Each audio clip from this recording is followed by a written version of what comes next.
Right now, we want to continue monitoring those developments in the city of Syracuse tonight. Our crew is downtown where protests that started peacefully around 2 o'clock this afternoon have turned violent, leading to damage. So right now, let's head to News Channel 9's Andrew Donovan. He's there with Adrian Smith, speaking and looking at what's going on. I know the last time we talked to you guys, just about 10 or so minutes ago, cars were speeding by, sheriff's deputies' cars. So what's happening right now? Have things calmed down, or are they still escalating?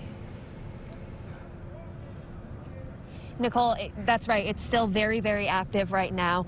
And as you can see, there are still police cars behind us right now, and the scene is still extremely active, as Andrew can explain. Well, I mean, we're actually in a relatively safe spot, so we think right now, because we see police have the road that way closed, and we know that they have it that way closed. We're kind of in their safe zone right now. We see the line behind us. We know that there's bigger lines with more officers literally in front of the protesters, which you might be able to faintly hear chanting through our microphones. But I mean, to the left of me is the public safety building. And Anthony, can we zoom in? You can see this is the headquarters for Syracuse Police. That is their lobby. And you can see glass smashed. That is a window in the front of the Syracuse Public Safety Building with glass smashed. We also have video that we shot a little earlier of the building next door, the Onondaga County Criminal Courthouse. Again, glass smashed.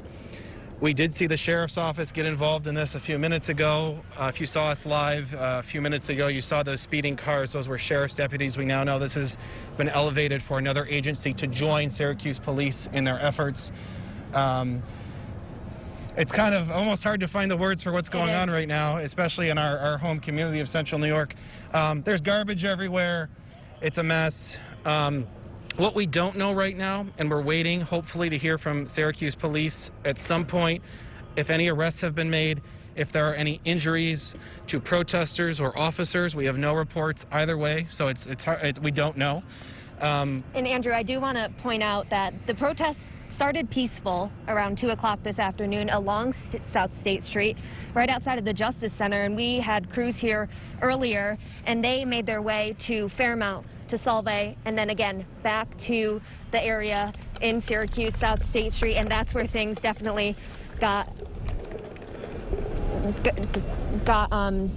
damage and violent, and now we are just standing by for more information from the Syracuse Police Department. And in terms of violence, it's more physical property damage. We have no reason to believe any injuries. We just don't know at this hour.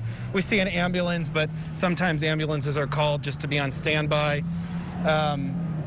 You know, they can't even tell us how many officers are here because they called in so many. There isn't a number that they can give us right now. We know the Syracuse police chief is literally upstairs overseeing, commanding this operation.